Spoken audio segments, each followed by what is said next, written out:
ओम शांति। आज 17 नवंबर 2024 की साकार मुरली।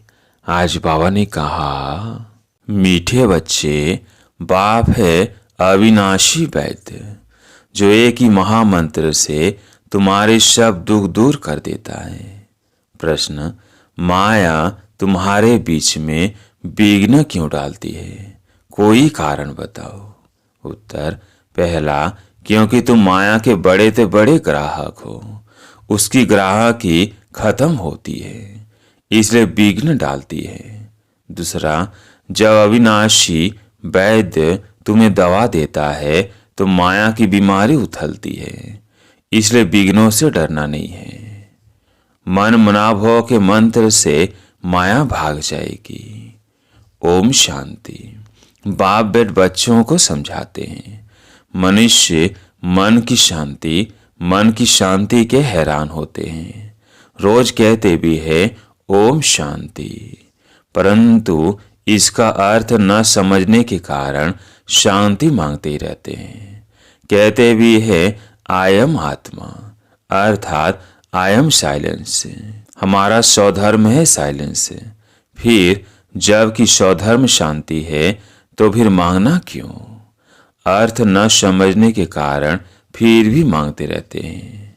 तुम समझते हो यह रावण राज्य है, परंतु यह भी नहीं समझते कि रावण सारी दुनिया का आम और भारत का खास दुश्मन है, इसलिए रावण को जलाते रहते हैं। ऐसा कोई ही मनुष्य है जिसको कोई वर्ष वर्ष जलाते हो। इनको तो जन्म जन्मांतर कल्प कल्पांतर जलाते आए हैं, क्योंकि यह तुम्हारा दुश्मन बहुत बड़ा है। 5 विकारों में सब फंसते हैं। जन्म ही भ्रष्टाचार से होता है, तो रावण का राज्य हुआ। इस समय अथाह दुख है। इसका निमित्त कौन? रावण। यह कोई को पता नहीं दुख किस कारण होता है। यह तो राज्य रावण का है। सबसे बड़ा दुश्मन यह है। हर वर्ष उसकी एफिजी बनाकर जलाते रहते हैं। दिन प्रतिदिन और ही बड़ा बनाते जाते हैं। दुख भी बढ़ जाता है। इतने बड़े बड़े साधु संत महात्माएं राजाएं आती हैं, परंतु एक को भी यह पता नहीं है कि रावण हमारा दुश्मन है, जिसको हम वर्ष वर्ष जलाते हैं और फिर खुशी मनाते हैं। समझते हैं रावण मरा और हम लंका के मालिक बने, परंतु मालिक बनते नहीं हैं। कितना पैसा खर्च करते हैं। बाप कहते हैं तुमको इतने अनगिनत पैसे दिए, सब कहाँ गंवाए। दशहरे पर लाखों रुपये खर्च करते हैं। रावण को मारकर फिर लंका को लूटते हैं। कुछ भी समझते नहीं। रावण को क्यों जलाते हैं? इस समय सब इन विकारों की जेल में पड़े हैं। आधा कल्प रावण को जलाते हैं, क्योंकि दुखी है। समझते भी है रावण के राज्य में हम बहुत दुखी हैं। यह नहीं समझते कि सतयुग में ये 5 विकार होते नहीं। यह रावण को जलाना आदि होता नहीं। पूछो यह कब से मनाते आए हो? कहेंगे यह तो अनादि चलाता है। रक्षाबंधन कब से शुरू हुआ? कहेंगे अनादि चलाता है। तो यह सब समझ की बातें है ना। मनुष्यों की बुद्धि क्या बन पड़ी है। न जानवर है न मनुष्य है, कोई काम के नहीं। स्वर्ग को बिल्कुल जानते नहीं। समझते हैं बस यही दुनिया भगवान ने बनाई है। दुख में याद तो फिर ही भगवान को करते हैं, हे भगवान इस दुख से छुड़ाओ। परंतु कलयुग में तो सुखी हो न सके। दुख तो जरूर भोगना ही है, सीढ़ी उतरनी है। नई दुनिया से पुरानी दुनिया के अंत तक के सब राज बाप समझाते हैं।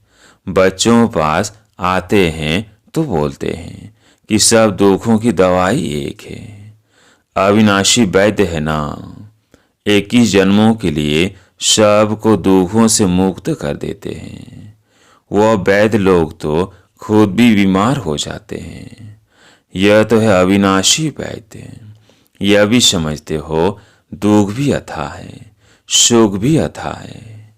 बाप अथाह सुख देते हैं, वहाँ दुख का नाम निशान नहीं होता। सुखी बनने की ही दवाई है।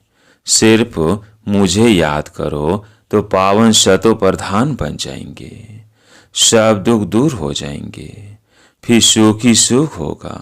गाया भी जाता है, बाप दुख हरता सुख करता है। आधा कल्प के लिए तुम्हारे सब दुख दूर हो जाते हैं। तुम सिर्फ अपने को आत्मा समझ बाप को याद करो। आत्मा और जीव दो का खेल है। निराकार आत्मा अविनाशी है और साकार शरीर विनाशी है। इनका खेल है। अब बाप कहते हैं, देह सहित देह के सब संबंधों को भूल जाओ। गृहस्थ व्यवहार में रहते अपने को ऐसा समझो कि हमको अब वापिस जाना है। पति तो जा न सके, इसलिए मामेकम याद करो तो शतो प्रधान बन जाएंगे। बाप के पास दवाई है ना, यह भी बताता हूं। माया विघ्न जरूर डालेगी। तुम रावण के ग्राहक हो ना, उनकी ग्राहकी चली जाएगी तो जरूर फटकेगी, यानी परेशान होगी।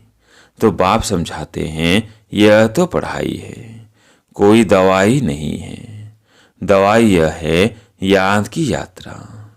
एक ही दवाई से तुम्हारे सब दुख दूर हो जाएंगे। अगर मेरे को निरंतर याद करने का पुरुषार्थ करेंगे तो। भक्ति मार्ग में ऐसे बहुत हैं जिनका मुख चलता ही रहता है, कोई न कोई मंत्र राम नाम जपते रहते हैं।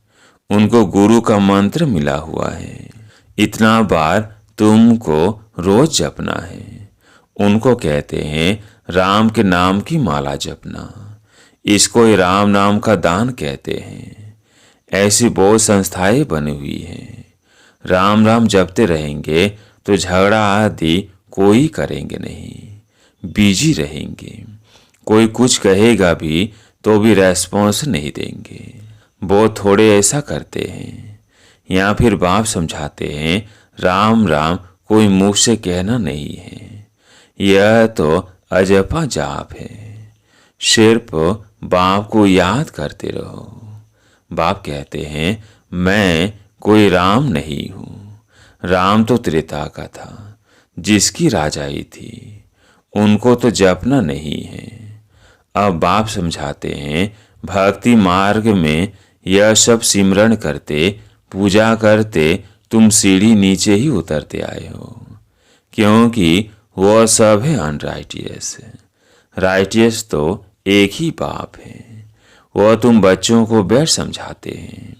यह कैसे भूल भुलैया का खेल है।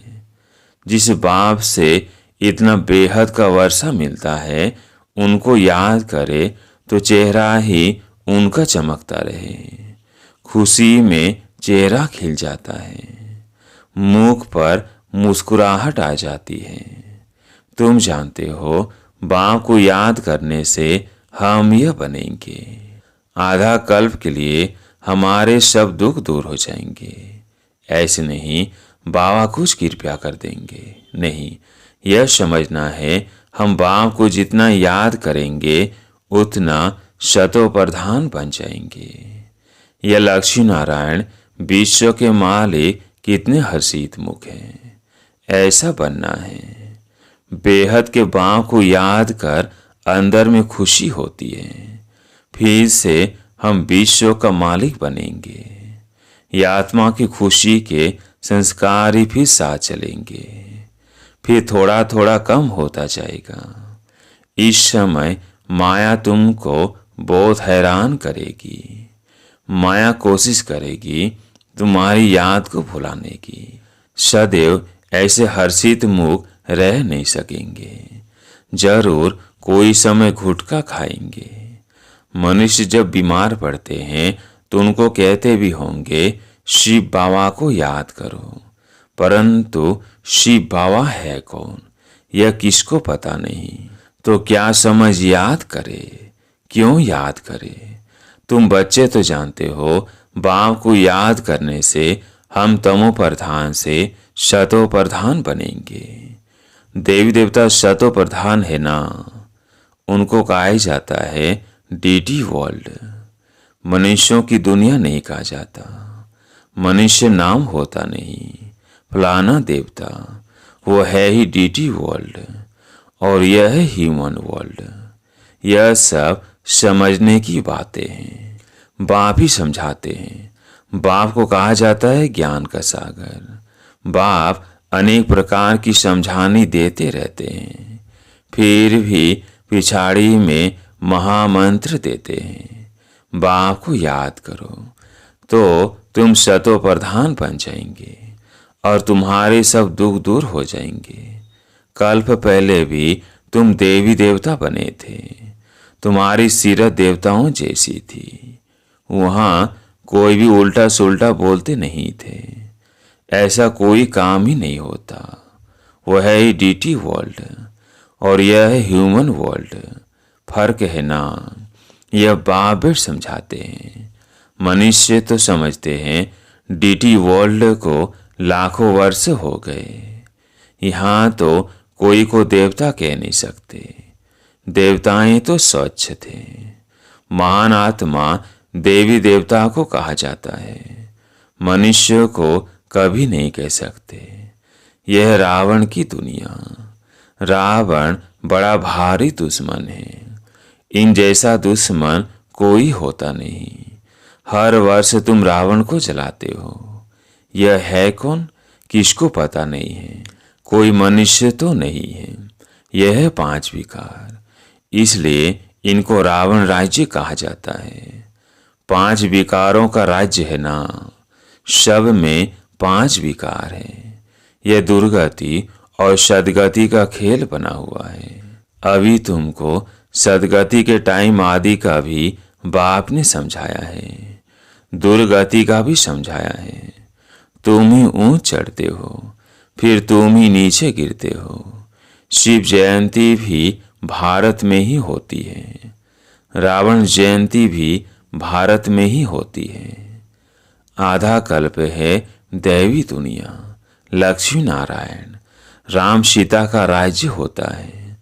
अभी तुम बच्चे सबकी बायोग्राफी को जानते हो, महिमा सारी तुम्हारी है। नवरात्रि पर पूजा आदि सब तुम्हारी होती है, तुम ही स्थापना करते हो। श्रीमत पर चल तुम विश्व को चेंज करते हो, तो श्रीमत पर पूरा चलना चाहिए ना। नंबरवार पुरुषार्थ करते रहते हैं, स्थापना होती रहती है, इसमें लड़ाई आदि की कोई बात नहीं। अभी तुम समझते हो यह पुरुषोत्तम संगम युग है ही बिल्कुल अलग। पुरानी दुनिया का अंत, नई दुनिया का आदि। बाप आते ये पुरानी दुनिया को चेंज करने। तुमको समझाते तो बहुत हैं, परंतु बहुत है जो भूल जाते हैं।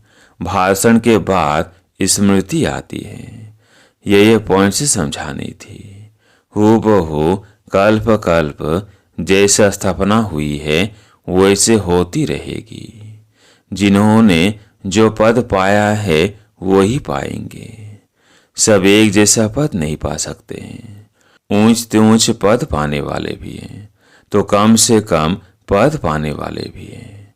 जो अनन्य बच्चे हैं वो आगे चलकर बोध फील करेंगे। यह साहूकार साहूकारों की दासी बनेंगी, यह राजाई घराने की दासी बनेंगी, यह बड़े साहूकार बनेंगे, जिनको कब कब इनवाइट करते रहेंगे। सबको थोड़ी इनवाइट करेंगे, सब मुंह थोड़े देखेंगे। बाप भी ब्रह्मा मुख से समझाते हैं, सम्मुख सब थोड़ी देख सकेंगे। तुम अभी सम्मुख आए हो, पवित्र बने हो। ऐसे भी होता है जो अपवित्र आकर यहाँ बैठते हैं, कुछ सुनेंगे तो फिर देवता बन जाएंगे, फिर भी कुछ सुनेंगे तो असर पड़ेगा। नहीं सुने तो फिर आवे ही नहीं। तो मूल बात बाप कहते हैं मन मना भव। इस एक ही मंत्र से तुम्हारे सब दुख दूर हो जाते हैं। मन मना भव यह बाप कहते हैं। फिर टीचर होकर कहते हैं मध्याजी भव। यह बाप भी है, टीचर भी है और गुरु भी है। तीनों ही याद रहे तो ही बहुत हर्षित मुख अवस्था रहे। बाप पढ़ाते हैं फिर बाप ही साथ ले जाते हैं। ऐसे बाप को कितना याद करना चाहिए। भक्ति मार्ग में तो बाप को कोई जानते ही नहीं, सिर्फ इतना जानते हैं भगवान है, हम सब बरदास है। बाप से क्या मिलना है वो कुछ भी पता नहीं है। तुम अभी समझते हो एक बाप है, हम उनके बच्चे सब बरदास है। यह बेहद की बात है ना।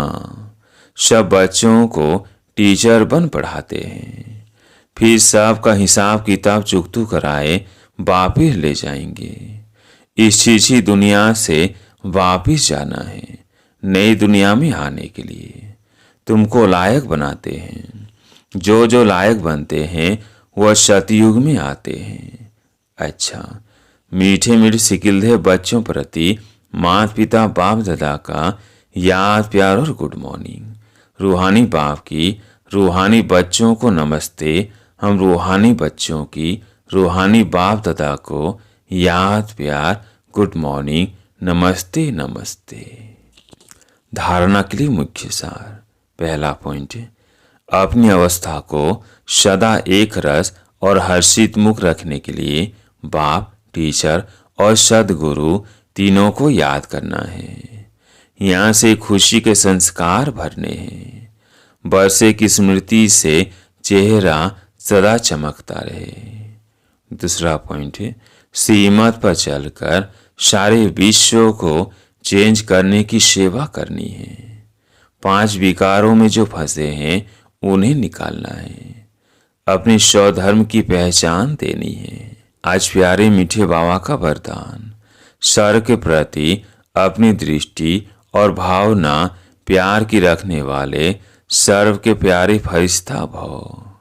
सर्व के प्रति अपनी दृष्टि और भावना प्यार की रखने वाले सर्व के प्यारे फरिश्ते भव। स्वप्न में भी किसी के पास फरिश्ता आता है तो कितना खुश होते हैं। फरिश्ता अर्थात सर्व के प्यारे, हद के प्यारे नहीं, बेहद के प्यारे। जो प्यार करे उसके प्यारे नहीं, लेकिन सर्व के प्यारे। कोई कैसा भी आत्मा हो, लेकिन आपकी दृष्टि, आपकी भावना प्यार की हो, इसको कहा जाता है सर्व के प्यारे। कोई इंसल्ट करे, घृणा करे तो भी उसके प्रति प्यार व कल्याण की भावना उत्पन्न हो, क्योंकि उस समय वह परवश है। आज का स्लोगन, जो सर्व प्राप्तियों संपन्न है वही सदा हर्षित, सदा सुखी और खुश नसीब है। जो सर्व प्राप्तियों संपन्न है वही सदा हर्षित, सदा सुखी और खुश नसीब है। अच्छा, ओम शांति।